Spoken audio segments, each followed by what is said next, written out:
নমস্কার বন্ধুরা, আজ নিয়ে এসেছি একদম ইউনিক শীতের সবজি দিয়ে নিরামিষ একটি ঝোলের রেসিপি।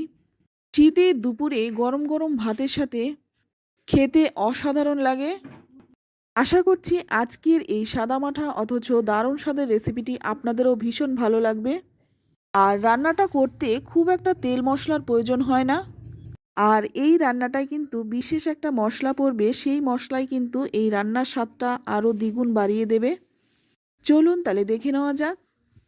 তো প্রথমেই দেখুন, এখানে আমি কিছু সবজি কেটে নিয়েছি গাজর, এখানে বেগুনটাকেও আমি গাজরের মতো করে কেটেছি। এখানে আমি আমার পছন্দ অনুযায়ী সবজি নিয়েছি, আপনারা আপনাদের পছন্দ অনুযায়ী সবজি নেবেন। নিয়েছি আলুটাকেও কেটে নিয়েছি। আর নিয়েছি শিম, আমি একটা শিম 3 টুকরো করে কেটেছি। সবজিটা আপনারা আপনাদের পছন্দ অনুযায়ী কেটে নেবেন। সবজি কাটাতে স্বাদের কোনো হেরফের হবে না। এবার রান্নাটা করার জন্য কড়াই গরম করে নিয়ে মধ্যে দিয়ে দিলাম সর্ষের তেল। আর তেলটা গরম হয়ে গেলেই বেগুনগুলো ভেজে নেব। বেগুনটা একটু নেড়েচেড়ে দিয়ে এর মধ্যে দিয়ে দিচ্ছি সামান্য একটু লবণ আর হলুদ গুঁড়ো। লবণ আর হলুদ গুঁড়োটা দিয়ে বেগুনটা ভালো করে ভেজে তুলে নেব। তো বেগুনটা ভেজে তুলে নিলাম। এবার ওই কড়াইয়ের মধ্যে দিয়ে দিচ্ছি আর 2 চামচ সর্ষের তেল। ফোড়নে দিয়ে দিচ্ছি সামান্য একটু 5 ফোড়ন। আগে 5 ফোড়নটাকে আমি একটু ভেজে নেব। একটু ভেজে নিয়ে এবার দিয়ে দিলাম 3টে শুকনো লঙ্কা। 5 ফোড়নটা আগে দিলাম কারণ সব কিছু একসঙ্গে দিলে কিন্তু লঙ্কাটা আগেই পুড়ে যাবে। এবার এর মধ্যে দিয়ে দিলাম 1 ইঞ্চির মতো আদাটাকে আমি গ্রেট করে দিয়েছি। আদাটা একটু ভেজে নিয়েই এবার দিয়ে দেব কেটে রাখা সবজিগুলো। প্রথমে আলুটা দিয়ে দিচ্ছি, আলু আর গাজরটা একই সঙ্গে দিয়ে দিলাম। তারপর আলু আর গাজরটা ভেজে নেব।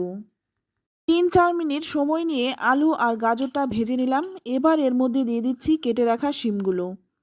যদি আলু গাজরের সাথে শিমটা দেওয়া হতো সেক্ষেত্রে কিন্তু শিমটা আগেই ভাজা হয়ে যেত আর শিমটা কিন্তু একেবারেই গলে যেত। এবার এর মধ্যে দিয়ে দিচ্ছি স্বাদ মতো লবণ। আপনারা কিন্তু বলতেই পারেন যে বেগুনটা যদি না ভেজে একসঙ্গে দিয়েও ভাজা যেত। হ্যাঁ, আপনারা সেটা করতেই পারেন, তবে আমি একটু বেগুনটা ভেজে নিলাম আগেই। লবণটা দিয়ে একটু নেড়েচেড়ে নিয়ে এবার এর মধ্যে দিয়ে দিলাম খুব সামান্য একটু হলুদ গুঁড়ো।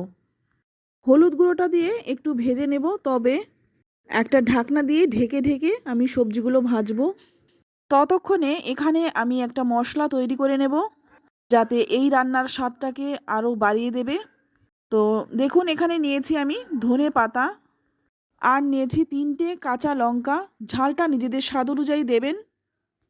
তো ধনে পাতা আর কাঁচা লঙ্কা একসঙ্গে দিয়ে বেটে নিলাম। তো এইদিকে দেখুন সবজিগুলোও কিন্তু ভালো করে ভাজা হয়ে গেছে। আর একটু ভেজে নেব। সবজিটা যদি ভালো করে ভাজা হয় রান্নার স্বাদটাও কিন্তু অনেকটাই বেড়ে যায়। এবার এর মধ্যে দিয়ে দিচ্ছি বেটে রাখা ধনে পাতা। তারপর সামান্য একটু জলও এর মধ্যে দিয়ে দিলাম। এবার ধনেপাতা বাটাটা দিয়েও কিন্তু খুব ভালো করে কষিয়ে নেব। আর এই ধনেপাতা বাটাটা দিয়ে যখন এই সবজিগুলো ভাজবেন দেখবেন এর থেকে কতটা সুন্দর একটা সুগন্ধ ছাড়ছে। এই ধনেপাতা বাটাটা দিয়ে যদি রান্নাটা না করেন তাহলে কিন্তু এটা বুঝতে পারবেন না এই রান্নাটা কতটা টেস্টি হয়। তো দেখুন 3-4 মিনিট কষানোর পর এবার এর মধ্যে দিয়ে দিচ্ছি ভেজে রাখা বেগুনটা দিয়ে হালকা হাতে একটু মিশিয়ে নেব। আমি যেভাবে ভেজেছি ঢাকা চাপা দিয়ে, এতে করে গাজর আর আলুটা কিন্তু খুব ভালোভাবে নরম হয়ে গেছে। তাই বেগুনটা দিয়ে খুব বেশি নাড়াচাড়া করব না। এবার এর মধ্যে দিয়ে দিচ্ছি গরম জল। অবশ্যই গরম জলটাই দেবেন। গরম জলটা দিলে রান্নার স্বাদটা অনেকটাই বাড়িয়ে দেয়। ঠান্ডা জল দিলে টেম্পারেচার কমে গিয়ে কিন্তু রান্নার স্বাদটা কমে যায়। এবার ভালো করে একটু মিশিয়ে নেব। নিরামিষ রান্না যদি একটু অন্যরকমভাবে করতে চান তবে এই রান্নাটা একবার হলেও করুন। যারা নিরামিষ খেতে পছন্দ করে না তারাও কিন্তু এই রান্নাটা চেয়ে চেয়ে খাবে, যেটা আমার সাথে হয়েছে। তবে আমার মুখের কথা নয়, রান্নাটা একবার করুন তাহলেই বুঝতে পারবেন।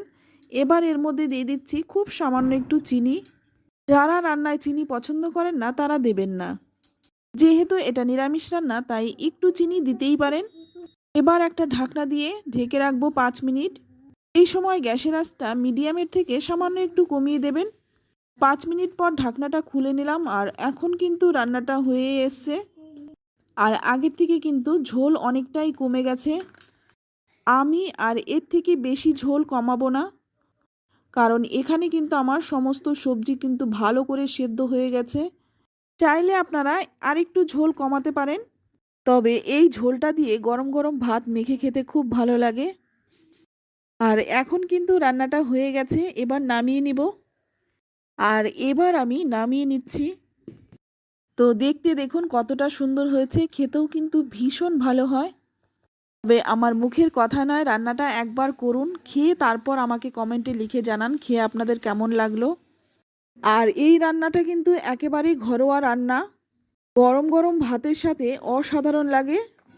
আর রান্নাটায় কিন্তু খুব বেশি তেল মশলারও প্রয়োজন হয় না, সাধারণ কিছু মশলায় হয়ে যায় অসাধারণ এই রেসিপি। তো এই রেসিপিটি আপনাদের কেমন লাগলো অবশ্যই কমেন্টে জানাবেন। ভালো লাগলে লাইক কমেন্ট শেয়ার করবেন। আর যারা নিরামিষ রান্না একটু অন্যরকমভাবে খেতে পছন্দ করেন তাদের সাথে অবশ্যই এই রান্নাটা শেয়ার করুন। আর আমার চ্যানেলে যদি নতুন বন্ধু হয়ে থাকেন চ্যানেলটাকে সাবস্ক্রাইব করে নেওয়ার অনুরোধ রইল।